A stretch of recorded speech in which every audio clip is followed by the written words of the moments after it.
Ndabasuhuje cyane uko bisanzwe ni Orbit. Uyu munsi hari abantu benshi cyane bagiye barabinsaba cyane ariko ntabwo nari ntarabona uburyo bwo kugira ngo mbahereze ino video. Uyu munsi rero tugiye kureba kuri crossover. Benshi mwagiye mubinsaba, tugiye kureba kuri crossover ya digital crossover. Iyo tugiye kureba aho yitwa Behringer, yitwa crossover, ni crossover ya Behringer. Ni nziza cyane, ni nziza. Ibikoresho bya Behringer ngira ngo abarebye tutorial y'ubwashize narabibabwiye, bababwira ukuntu Behringer ari nziza. Rero ni igikoresho tugiye kurebaho cya crossover, nacyo ni Behringer. Mbere na mbere crossover ikintu ikora ni uko ifata amajwi. Mu busanzwe ifata amajwi ari nabyita mu rurimi rw'amahanga ni low frequency na high frequency, ikabitandukanya ndetse n'izo bita mid frequency. Ubwo navuga mu kinyarwanda nagenekereza nkavuga yuko ifata ijwi riri hejuru igafata n'ijwi riri hasi, ikabisohorera ahantu hatandukanye. Niko nabyita. Tugiye gutangira rero. Crossover yacu tugiye kurebaho ifite input eshatu.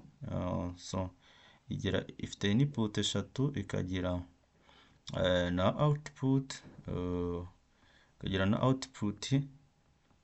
nazo esheshatu.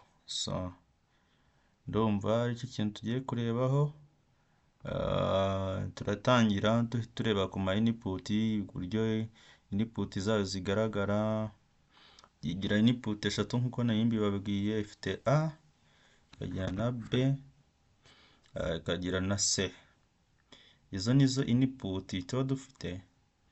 Iyo ugiye ukora kuri buri input ugenda ubona uburyo iprogramye cyangwa uburyo isetinze, ugenda ubibona. Ngira ngo muri kugenda mubibona uburyo imeze, bitewe n'ibyo wasetinze aribyo tugiye kureba uburyo ushobora kuyisetinga. Ubu nibwo buryo njye na setinze. Iyi ngiyi na setinze muri buriya buryo. Iriya ni L, M na H.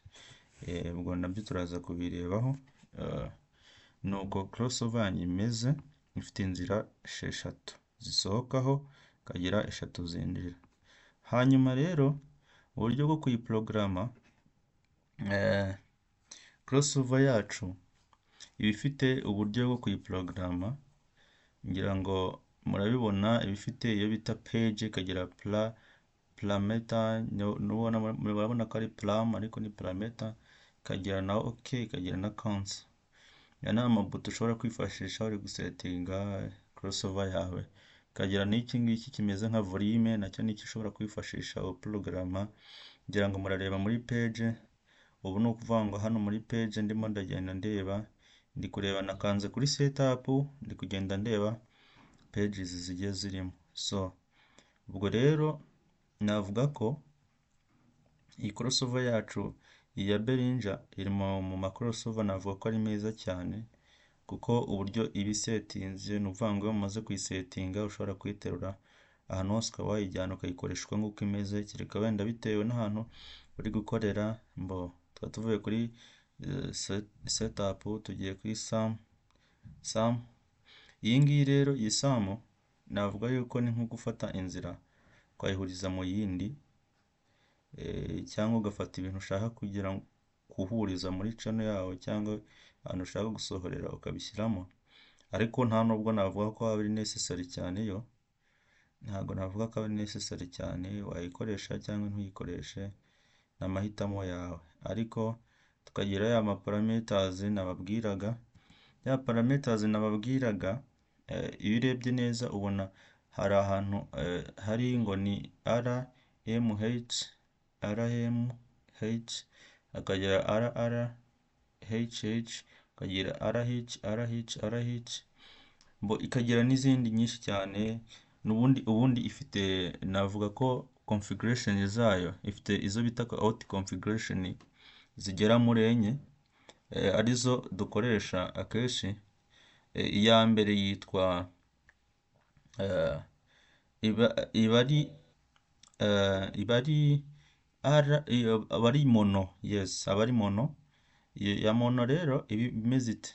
Iba ifite sub. Ubwo ibyo ngibyo biba muri setup. Iyo ukanze muri setup niho ubibona. Ngira ngo ikanze muri setup biri kuri page ngira ngo ni kangahe? Ni kuri page ya mbere. Kigera kuri page ya mbere uhita ubibona, yitwa out configuration. Iyo kuri out configuration urabisetinga ukavuga ngo iyi out configuration yanjye izaba imeze itya. Iyo ugenda uhindura rero urabibona, ukoresha kiriya kimeze nka volume, ugahindura ukabibona, ukareba uburyo ushobora kuyikonfigura. Akenshi ntabwo umuntu bakunze kuyikoresha kuko ifitemo ibintu byinshi cyane. Biba bisaba ngo n'ubundi muntu bivuze ngo buri mwanya ugenda ukwawo. Ariko izindi ziba zirimo ni RMH, bivuze ngo ni low frequency, middle frequency na high frequency. Izo nizo ziba zirimo. Urabona zizo zigarukamo, bivuze ngo nusetinga gutyo, inzira ya mbere n'inzira ya kane n'inzira ya mbere n'inzira ya kane biraba bisohora amaro. Bivuze ngo biraba bisohora nyine ibintu. Ushobora kubisetinga kimwe, nabyo turabireba. Bivuze ngo aho hantu hombi niba ari 1 na 4 biraza kuba bisohora amaro. Tukagira iyindi configuration, ubwo iriya M nayo ni uko nguko. Tukagira iyindi configuration nayo yitwa LLMMHH. Bivuze ngo nyine ugendera nawe ku nyuguti, ukajya uvuga ngo iyi ni low, iyi ni mid, iyi ni high. Mid rero akenshi ahantu navuga ngo ishobora gukoreshwa, ni ukuvuga ngo nko gukoresha amareturo wenda ufite nk'uduspeaker ducomerwa tutari active, twa passive. Ni amaspeaker ubwo asanzwe ya passive n'amaspeaker asanzwe, ariko active ni twa duspeaker twa tundi za speaker za micro za speaker dushyira imbere yacu zicomekwa ku muriro w'amashanyarazi. Ni ama active. Izirazo ntago wakirirwa izisohoreraho hano, kuko iyo uyivanaho kuri mixer direct, kuko yo aba ari active, bibasha kuba yakamplifying ibintu byayo. Ariko noneho za passive nizo ushobora gukoresha hano muri middle ha mid. Za passive ubwo nazibabwiye ni twa tubafure dutarika imbere yacu, tutacomekwa ku muriro w'amashanyarazi. Tukagira n'indi configuration ya LH. Iyo rero yo ukuntu iba imeze, yo iba ifite iriya mid ntabwo iba irimo. Bivuze ngo tugiye gukoresha low na high gusa. Nabyo wabikoresha nabyo ntacyo byaba bitwaye, ariko ibyiza ni ukushyiramo na mid kugira ngo wenda nushyiramo ayo mareturo dukoresha, mareturo bigufasha nyine kugira kuya monitoringa cyangwa kuya controller byoroshye. Navuga ko izo ngizo arizo nka configuration twe tugira muri no crossover. Noneho muri izo configuration rero hari uburyo tugenda tuzihuza. Iyo ukoze link, hari akantu kanditseho hano hepfo kanditseho ngo out link, out stereo link. Bivuze ngo aho hantu nuhakanda, ubundi navuga yuko iyo ugiye kubanza gusetinga crossover yawe, uhera kuri setup rwose, uhera kuri setup, kuko niho ibi byose biba bizingiye. Ibindi byose babikora nyuma, ariko setup warangije. Noneho bivuze ngo iyo dukora iyo link muri kubona, iyo tuyifunguye, kuko iyo ihinduye ino, murabona iyi ni page, hasi harimo hano utundi tubuto two hasi harimo parameters. Iyo uhindura ukoresha parameters, ugenda wimuka ujya ku murongo. Rero iyo ugeze hano hepfo hari ahanditse off nyira mujya mugenda mukanda kuri ntuze kuri parameters murajya mugenda mubona ikihinduka. Iyo ukanze kuri parameters biba bivuze ngo ushaka kwa accessinga ikandi kantu gakurikira, kuko urakandaho ukabibona ukabona ko hari ikintu gihindutse. So noneho rero iyo ukanze hariya nari mbabwiye, iyo ukanze hariya ha stereo, urumva ha stereo link biba bivuze ngo ahantu hose inyuguti zisa zihure, ujye uzisetinga zose, uzisetingira icyarimwe. Uzisetingira icyarimwe. Niba usetinze wenda wakoresheje nk'iyi ngiyi ya LLMMHH, bivuze ngo inzira ya mbere n'iya kabiri urabisetinga biba bihuye, ziba ari zimwe. 3 na 4 nusetinga rimwe 3 4 nayo isa n'iya gatatu n'iya kane plutôt. Kane ihita isa n'iya gatatu. Nusetinga 5 6 nayo uhita usanga byarangiye. Nabyo biroroha nyine uri gusetinga crossover. Ikindi navuga ko crossover ubundi nyine iyo uri kugenda uyisetinga ugenda wumva n'uburyo ugenda wumva nyine uburyo biba bimeze, ugenda ubyumva rwose, ukajya wumva nyine uburyo aho hantu biri kugenda bivuga bigira ute. Ariko ibyo ngibyo ndi kubabwira ngenda babwira ku bintu by'ingenzi bisa nkaho byagufasha gusetinga crossover yawe. Muri setup navuga yuko setup niyo nari mbabwiye ngo twahereyeho.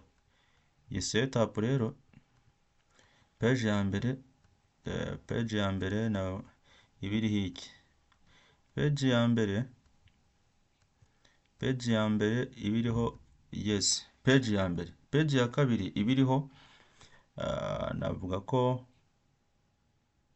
yes, turahageze, byari byagiye. Ariko page ya kabiri, page ya kabiri ibiriho delay correction, ni hahandi wumvamo za nyiramubande n'ibiki byose, nabyo ni ibintu uhitamo. Hanyuma page ya gatatu tuyisangaho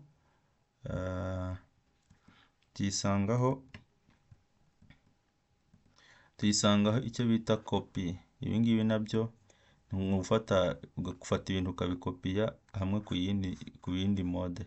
Ni ukuvuga ngo ni ahantu ushaka gukopiya ibintu byawe urabikopiya, ariko nayo navuga ko itagize cyane. Habaho na page ya kane. Page ya kane ho ni kurokinga page. Uvuga ngo niba ari waprogramye nk'umurongo wa kabiri ukaba ushaka ko nta muntu uzongera kuwukoraho, urawubloka nyine ukawushyiraho password. Yes, hakabaho na page ya gatanu nayo ibaho global lock. Global lock yo ni lock, nirwo rufunguzo ushyiraho ahantu hose kuri ya nzira ziri out zose ukazifunga ku buryo nta muntu ushobora kuzihindura. Hari ukuntu umuntu abikora ku buryo crossover yawe ntagire umuntu uzigera ayihindura. Wenda wayisetinze ukavuga ati hari abantu wenda bakubagana, ugahita ushyiraho password ku buryo nta muntu uzigera agira ute ahindura ibyo washyizemo paka ari wabyihinduriye. Hakaba na page ya gatandatu yitwa miscellaneous. Iki kijambo kiranagoye no kugisoma, ariko hano ni hahandi settinga uburyo crossover yawe izaba igaragara, iki byose n'ahantu ushobora gushyiraho mashini, ibi byose ni ibintu biba birimo. Noneho rero navuga ko iyo parameters, navuga ko porogaramu yo navuga ko ari kuri setup ari kuri iteye SAM. Hakabaho SAM nayo ibirimo utuntu navuga ko SAM nabwiye ko ni hahandi ukoresha urimo uragenda ureba nyine, nayo ni setting yindi, ni akantu k'inyongera ushobora gukora ukavuga ngo aka kantu ngenda agashyiraho udakoresheje ya marinka. Ushobora gukoresha SAM ukayisetinga, warangiza kuyisetinga ukayihuza naho ushaka, ukayihuza naho ushaka. Mbega ukavuga ati ngewe ibi bintu nsetinze biri ukwabyo, reka mbyongereho hariya bitewe nuko hari ntari kubyumvamo, ukabyongeraho. ni inyongera nyine, ni nko gushyiraho utundi tuntu wenda wasanze kuri channel tutarimo, cyangwa wumvaga tutadushyizemo ukatwongeramo. Hakaza n'iyo bita store. Store nayo ni internal, hari internal na card. Ishyizemo card nabwo biba biriho akenshi zitajyamo card, nk'iyi ngiyi ijyamo card, itajyamo card rero aba ari store gusa.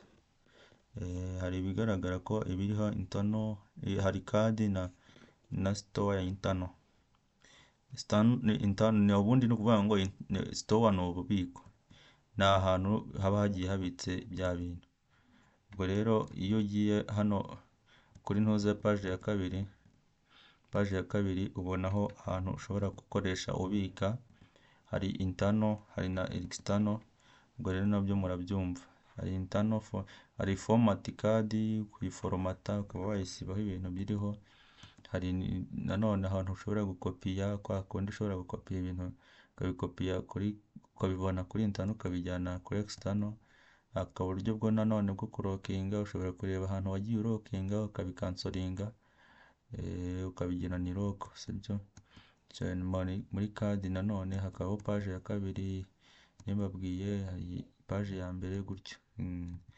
Murabibona rero, page ya kane niyo iriho kwa nirokinga, iyi page ya mbere n'ubundi twongera gusubira hahandi. So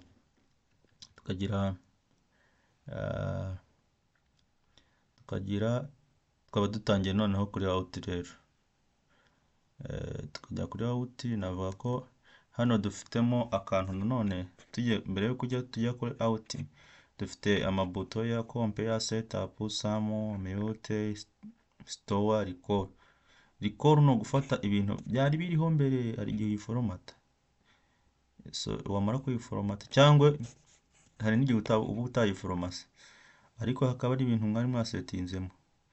Noneho rero ushobora gukora record, ukareba ibyo bintu ukaba ati ibi bintu bimeze gutera, ukareba ukuntu bimeze, ukagereranya mbere yuko usevinga, mbere yuko ibindi bivamo, uza kubivanamo nyine ubisevinze byose. So nuko nguko hanyuma ubwo compare no compare niyo kugereranya. Noneho record no gufata bya bindi warakoze bwa mbere ukabyongera gusubiramo, ariko compare no kujya ufata ibintu umaze gushyiramo n'ibyari birimo ukareba ko hari aho bihuriye. Sum nabibabwiye, mute mwarabyumva ko ari ukugira ute, kubifunga nyine ukabikuraho. Noneho mwabibonye inzira ya mbere, inzira ya kabiri, inzira ya gatatu, inzira ya kane. Noneho hari buto ya mute nayo mbabwiye.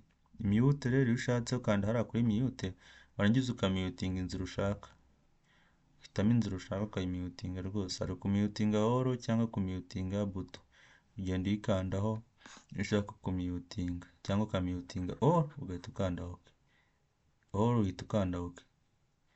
Muri kubibona, ushaka kumutinga all niyo ushobora no kumutinga insert cyangwa izibanza nyine zose, nabwo ra selecting ukanda kuri parameters ugahita ukanda OK. Ubundi rero ukaba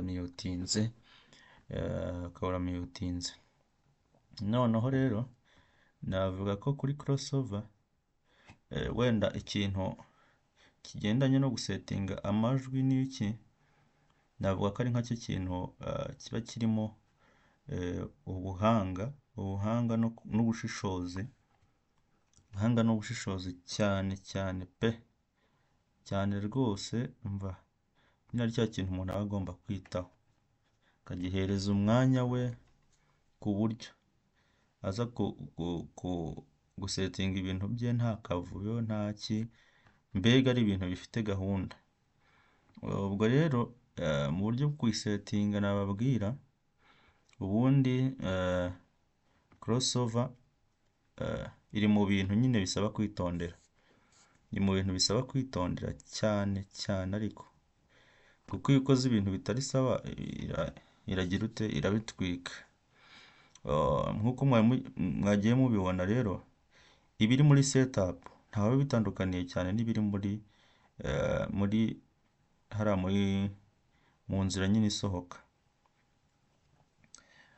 Mu nzira rero z'amarayini asohoka haba harimo iki rero? Ntabwo mwagiye mubibona neza uburyo bigiye birimo, ariko nababwiye ko bimeze kimwe rwose, ntabwo navuga ngo hari aho bitandukaniye. Paje ya mbere rero yaho yo, igira paje nazo iba ifite paje 8, buri nzira iba igiye ifite paje 8, kandi zose navuga ko biba bigiye bifitanye isano. Inzira ya mbere rero muri izo paje 8 iba iriho uburyo bwo kugira ute, bwo kongera volume, output, gain, nibyo. Inzira ya kabiri ikaba iriho uburyo iya mbere ubwo ngubwo haba hariho n'izina ry'ikintu ushatse izina uragenda ukarihindura, iyo ugezeho uhindura kiriya kivolume, ubundi rero ukabona uburyo ushobora guhinduramo volume cyangwa n'izina, byose ugenda uzengurutse kiriya kintu, kiriya kimeze nk'ikivolume. Hanyuma hakabaho n'ubundi buryo bwa kabiri. Inzira ya kabiri biriho, ubwo ni paje ya kabiri, ubwo ndi kubabwira icyo bita overpoint. Ni hantu ushobora gukoresha yo kongera amavolume biki, ari uburyo bwo volume, wenda niba ushaka ko iraza kuba ari low ukayegera low, niba riza kuba ari high ukagira high. Sinzi nshobora kutaza kuvuga byose, ariko ku muntu usanzwe ukora ibintu bya installation, ibintu iyo bisomye nyine bisaba umuntu usanzwe uzi gusoma ibintu by'icyongereza, kuko ntabwo wayistatinga nanone utazi ibintu nk'ibi ngibi. Ibyiza ushobora no kuhamagara n'umuntu umenyereye nk'ibi ngibi akabigufashamo, kuko nabwiye ko iyo setinze ibintu nabi biba ikosa rikomeye cyane, bikaba byakangiza ibintu. Ubundi navuga ko iyo ufite crossover yawe umaze guhindura buriya buryo, ubwo nari mvuze ku nzira ya kabiri, kuri paje ya kabiri mwabibonye, nari mbibabwiye ko ari overpoint, ariko navuga ko n'ubundi izo paje zose uko ugenda uzihindura nta kindi kintu kirimo, nta kindi kintu kidasanzwe kiri muri izo paje, ahubwo izo paje ikintu kirimo cyo ni uko hagiye harimo uburyo bwose bwo kugira ngo usetinga crossover yawe, nta kindi kidasanzwe. Navuga nko kuri paje ya 6 niho irimo ibintu by'amalimita. Limita ushyiramo wenda frequency, ushobora gufungura warangiza ukavuga ngo frequency ngiye kuyigira limita, cyangwa ugafungura limita. Iyo ufunguye limita aba ari sawa iyo ufunguye, kuko bituma wenda ibikoresho byawe bitangirika. Navuga nka paje ya 7 nanone, uko izindi paje zirimo hagati zo isa nkaho zigiye zisa. Navuga ngo rero nka paje ya paje ya 7 nanone, paje ya 7 iriho uburyo bwa phase n'ibiki, ubwo naho ni uburyo bwo kongera amavolume. Kaza na paje ya 8 isoza, izaho ibintu by'ama delay, bya bindi byo kumva ukuntu amajwi yisubiramo n'ibiki byose. Ariko ikintu cyo nababwiye cya mbere, setup iyo imeze neza, ubundi ibindi ugenda ubihindura gake gake, kuko nko mwe mbere muri setting zayo nimureba neza muri izo paje nababwiye harimo na niyo bita equalizer, ibiki byose n'amadynamic. Ibyo ni bimwe byose ugenda usetinga, ntabwo nabiberetse byose, ariko nyine setup nababwiye ko ariyo ya mbere. Setup igufasha kuba bya bintu byose ushaka kuza gushyiramo, kuko setup uramutse unanayishyizemo uri ahantu heza, nta n'ikintu wanahindura, uri ahantu heza rwose hawanye n'izo setup n'izo zisanzwe ziba zirimo, n'ibintu bisetinze bisanzwe biba birimo, urayikoresha rwose nta kintu uhinduyeho. ubundi kuyihindura ni ukubera ko uba uri ahantu hatameze neza, hadahuye n'izo porogaramu ushaka gushyiramo, kuko kukubwira ngo wenda uzabigenza gutya, navuga yuko byaterwa n'uko umutekinisiye wawe wagukoreye cyangwa yabyumvise nyine, kuko twese twumva, amatwi yacu aba yumva bitandukanye. Ubwo rero njye nshobora kuba ntakubwira setting wakoresha uburyo zaba zimeze, ariko setup rwose, setup njye niyo navuga ya mbere. Iyo bikoze kuriya, ukamenya ahantu uzasohorera low, ukamenya ahantu uzasohorera high, ukamenya ahantu uzasohorera midi, nkuko nagiye bibasobanurira, rwose biba byoroshye ko niwucomekaho n'ibikoresho byawe biraza kuvuga nk'uko ushaka ko biza kuvuga. Ugahita wumva ikirenge kigiyemo, ikirenge rwose ukajya ubyumva, niba ari icya cymbal, icya drum ukajya ucyumva, ukumva bass nayo ukumva ni sawa, ukumva abantu baririmba uhita wumva ari sawa. Iyo ushyize ku ma high, uvuga ngo low hajyaho ama beam, hanyuma high hakajyaho ama full range. Murakoze cyane rero, abafite ibibazo murakomeza mubimbaze ku kijyandanye na crossover. Nanjye ndajya mbasobanurira. Icya mbere cyo nuko mbahaye uburyo bw'ingenzi cyane bwa mbere bwagufasha kugira ute gukoresha crossover yawe. Bivuze ngo rero n'ubundi buryo bwose nagenda ngusobanurira. Ushobora no gufata n'aka video cyangwa ugafata agafoto ukambwira ngo bino bintu bimeze bite, nagize ukakampereza kuri WhatsApp cyangwa ukansura kuri Instagram ukanganiriza. So ni Orbit nk'ibisanzwe, mugire ibihe byiza.